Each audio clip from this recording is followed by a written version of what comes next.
अस्सलाम वालेकुम रहमतुल्लाहि व बरकातहू। आज का जो हमारा SLO है वो 2.7 SLO है और ये काफ़ी बड़ा SLO है, रेजोल्यूशन ऑफ फोर्सेस, और ये काफ़ी इम्पोर्टेंट SLO भी है। इसमें ये होता है कि हम रिज़ॉल्व करते हैं एक फ़ोर्स जो दी हो उसको रिज़ॉल्व करते हैं दो कंपोनेंट्स में। इसलिए इसकी देखें डेफिनेशन जो लिखी हुई है सबसे ऊपर, वह है splitting up of a force into two mutually perpendicular components. Mutually perpendicular का मतलब होता है जो आपस में एक दूसरे के साथ 90 डिग्री का एंगल बना रहे हों। तो ये एक ट्रायंगल बनाई हुई है, साथ इसमें फ़ोर्स दी हुई है, और जो फोर्स है इसमें देखें दो इसके कंपोनेंट दिए गए हैं, Fx और Fy। तो अगर देखा जाए तो जो Fx है ये x एक्सिस पे है और Fy जो सा है वो y एक्सिस पे है।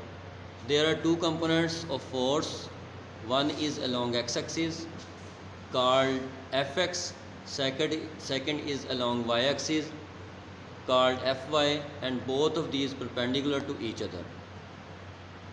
तो ये फ़िगर दी हुई है, इस फिगर के ज़रिए से आप समझ सकते हैं इसको कि ये दोनों जो से हैं Fx और Fy 90 डिग्री का एंगल बना रहे हैं, और ये F के दो पार्ट्स हैं Fx और Fy। उसके बाद आता है कि जो सा Fx और Fy है और F है, इसको मैंने O, A और B का नाम दे दिया। अगर OA जो सा है इसको तोड़ा जाए दो हिस्सों में तो OB प्लस BA बनता है। तो इस तरह से OB प्लस BA को इकट्ठा किया जाए तो OA के बराबर आ जाता है। तो देखें ये अगर देखा जाए तो OA जो सा है वो F के बराबर है, OB जो सा है Fx के बराबर है, और BA जो सा है Fy के बराबर है।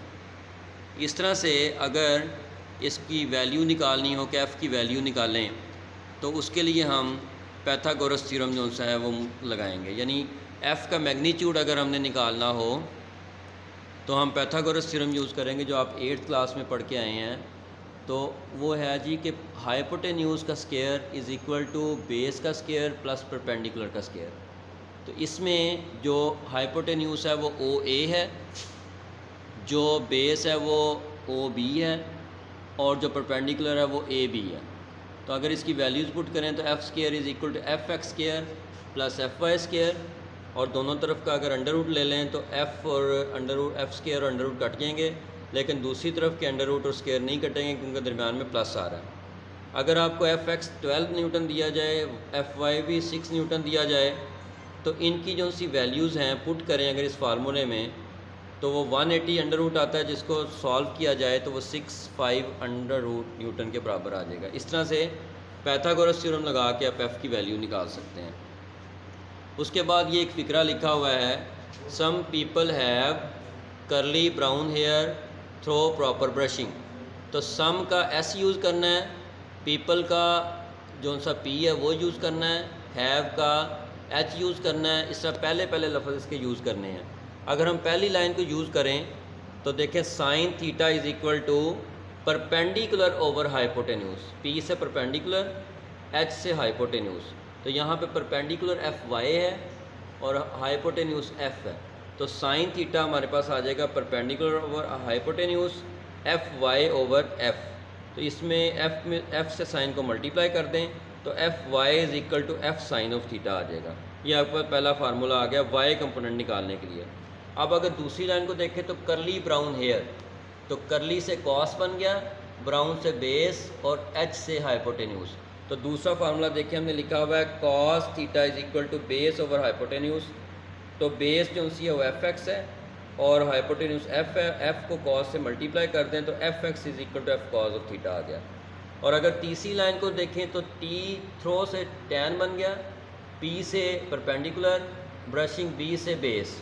तो यहाँ पे आप टेंजेंट को लेंगे, टेंजेंट जो सा है यहाँ पे वो देखिए टेंजेंट थीटा है, tan theta perpendicular over base. Perpendicular Fy है, बेस Fx है। तो टैन को उठा कर अगर दूसरी तरफ ले जाए तो 1/tan हो जाएगा। अगर टैन को ऊपर ले जाएंगे तो इसकी पावर माइनस में आ जाएगी, तो टैन इनवर्स Fy और Fx। अगर ये Fy और Fx की कीमत हम पुट कर दें इसके अंदर तो F sine of theta over F cos of theta, तो आप देखें कि इसमें F साइन F और F कट जाएंगे और जो आपके पास बन जाएगा इस formula tan theta is equal to sine theta over cos theta.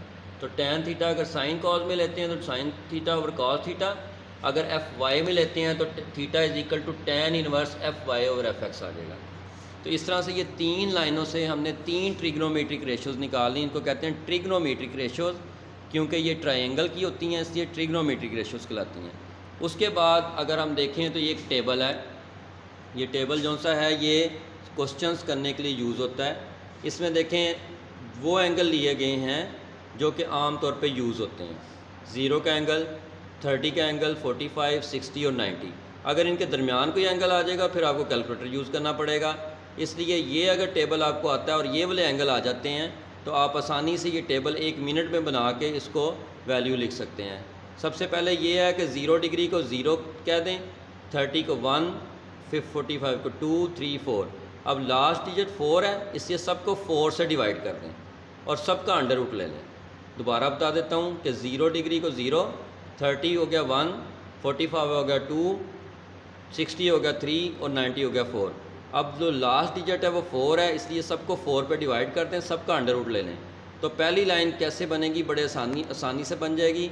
0 over 4 under root 0 आ जाएगा, 1 का अंडर रूट 1 होता है, 4 का अंडर रूट 2 होता है तो 1 ओवर 2 आ जाएगा।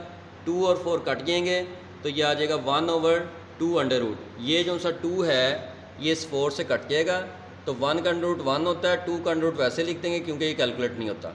3 अंडर रूट जो सा आप वैसे लिखते हैं, 4 का अंडर रूट 2 होता है, 4 को 4 से काट दें 1 आ जाएगा, 1 का अंडर रूट जो सा होता है 1 होता है। ये पहली लाइन कंप्लीट हो गई। साइन की पहली लाइन जो कंप्लीट हुई है, अगर इसको उल्टा दें यानी कि जो आखिर पे वैल्यू लिखी है वो शुरू में लिख दें, जो शुरू में लिखी है वो आखिर में लिख दें तो कॉस की वैल्यू बन जाती है। जिस तरह ये 1 है ये आप देखें ये शुरू में लिख दिया, ठीक है ये, और 3 अंडर रूट ओवर 2 इधर लिख दिया, ये दरमियान में ही रहेगा और ये इधर आ जाएगा और ये 0 आखिर पे लिख दिया। ये साइन की वैल्यू कंप्लीट, कॉस की वैल्यू कंप्लीट हो गई। पहले साइन की कंप्लीट की, फिर कॉस की कंप्लीट की, फिर आपने ये वाला फार्मूला जो मैंने अभी बताया था sign theta over cos theta tan होता है, तो tan की वैल्यू जब लेनी है तो पहली लाइन को दूसरी लाइन पर डिवाइड कर दें। 0 ओवर 1 हो जाएगा 0, तो ये जो सा है 1 over 2 over 3 under root over 2। तो जो 3 अंडर रूट ओवर 2 है जब ये ऊपर जाएगा तो ये उल्ट जाएगा, 2 ओवर 3 अंडर रूट हो जाएगा, 2 2 से कट जाएगा तो 1 ओवर 3 अंडर रूट आपके पास आ जाएगा। ये दोनों एक जैसे हैं इसलिए जब 2 अंडर रूट ऊपर जाएगा 2 अंडर रूट से कट जाएगा तो 1 आ जाएगा। ये 3 अंडर रूट ओवर 2 और डिवाइड बाय 1 ओवर 2 आ जाएगा, 1 ओवर 2 ऊपर जाएगा 2 ओवर 1 हो जाएगा, 2 2 से कट गया और 3 अंडर रूट आ गया आपके पास। फिर 1 ओवर 0 करेंगे तो ये 0 किसी भी चीज़ से डिवाइड किया जाए तो इसका जवाब नहीं आता, चाहे आप कैलकुलेटर यूज़ करके देख लें। अगर 1 ओवर 0 करेंगे तो वो एरर दे देगा, यानी जिसका मतलब ये है कि अनडिफाइंड आपके पास जवाब नहीं आता, ठीक है। इन्फिनिटी का ये इन्फिनिटी लिखा हुआ है, ये वाला इन्फिनिटी का साइन है, ठीक है। तो ये आपका टेबल हो गया, जो एंगल्स का टेबल है, ट्रिग्नोमेट्रिक रेशोज़ जो सी होती हैं उनके एंगल जो से हैं वो फाइंड करने का। अब अगर आपको एक न्यूमेरिकल दे दिया जाए, ये एक F30 न्यूटन है, थीटा एंगल जो सा है वो 30 डिग्री है, ये 30 डिग्री का एंगल है, Fy और Fx निकालें तो आप ये फार्मूले लगा के Fx is equal to F cos of theta, F की जगह पे 30 न्यूटन आ गया, थीटा की जगह पे 30 आ गया। 30 डिग्री को अगर चेक करें cos 30 कितना होता है तो टेबल से हम देख सकते हैं cos, ये cos है और ये 30, इसके नीचे देखें 3 अंडर रूट ओवर 2 आ गया। ये 3 अंडर रूट ओवर 2 की वैल्यू आप इसकी जगह पे पुट कर देंगे, cos 30 की जगह पे 2 30 से काट दें तो 15 3 अंडर रूट आपके पास आ गया। उसके बाद जब आपने Fy लेना है तो F साइन ऑफ थीटा हो जाएगा, साइन थीटा साइन 30 हो जाएगा। तो साइन 30 की वैल्यू जो सी है वो यहाँ से लेनी है, तो ये साइन है, इसके सामने ये 30 है तो ये 1 ओवर 2 हो जाएगा। 1 ओवर 2 की वैल्यू जो सी है वो साइन 30 की जगह पे पुट कर दें, ये जो सा है sine 30 is equal to 1 over 2, 2 3 30 से काटिएगा 15 अंडर रूट आ गया। और जब आपने थीटा निकालना है कि थीटा क्या आता है, जो कि इस सवाल में ज़रूरत तो नहीं है लेकिन मैंने वैसे ही निकालने के लिए आपको कह दिया कि आपको समझ लग जाएगी कैसे निकालते हैं। तो Fy और Fx की जो वैल्यू ये निकली है 15 न्यूटन और 15 3 अंडर रूट न्यूटन, ये इसमें पुट कर दें। 15 से कट जाएगा, 1 ओवर 3 अंडर रूट आ जाएगा tan इनवर्स। तो ज़रा चेक करें कि tan के अंदर 1 ओवर 3 अंडर रूट किस में आता है। तो 1 ओवर 3 अंडर रूट देखें किसकी वैल्यू है, ये ऊपर जाके देखें तो 30 की वैल्यू आती है। तो tan inverse 1 over 3 under root जो सा होगा वो 30 के बराबर आ जाएगा। तो देखें आपका एंगल भी 30 है। इस तरह से आप एंगल भी निकाल सकते हैं, Fy Fx और ये निकाल सकते हैं। इसी तरह से ये मैग्नीट्यूड भी निकाल सकते हैं अगर निकालना हो एफ़ का। तो ये सारा कुछ कौन सा है इस टॉपिक में क्लियर हो जाता है। सबसे पहले कि रेजोल्यूशन ऑफ फोर्सेस क्या होती है, स्प्लिट करना एक वेक्टर को उसके कंपोनेंट्स में, और दो ही कंपोनेंट में स्प्लिट हो सकते हैं, एक एक्स एक्सिस और एक वाई एक्सिस में। उसके बाद एफ एक्स और एफ वाई निकालने का तरीका आपने इसमें देख लिया। टैन थीटा यानी थीटा निकालने का तरीका देख लिया, tan inverse F Y over F X. और टैन थीटा की वैल्यू साइन और कॉस की सूरत में भी देख लिया आपने। आपको टेबल बनाना भी इसमें आ गया कि टेबल किस तरह से बनाते हैं, और इस टेबल को आप यूज़ कैसे कर सकते हैं अगर आपको कहे कोई कि इसको चेक करें कि किस तरीके से आप सवाल कैलकुलेट करेंगे। तो ये आपका आज का लेक्चर था। तो अगर कोई चीज़ समझ ना आए तो बार बार आप इसको देख सकते हैं और क्वेश्चन भी कर सकते हैं। अगर फ़ोन नंबर आपके पास है उस पर आप पूछ सकते हैं। बेस्ट ऑफ लक, अल्लाह हाफिज़।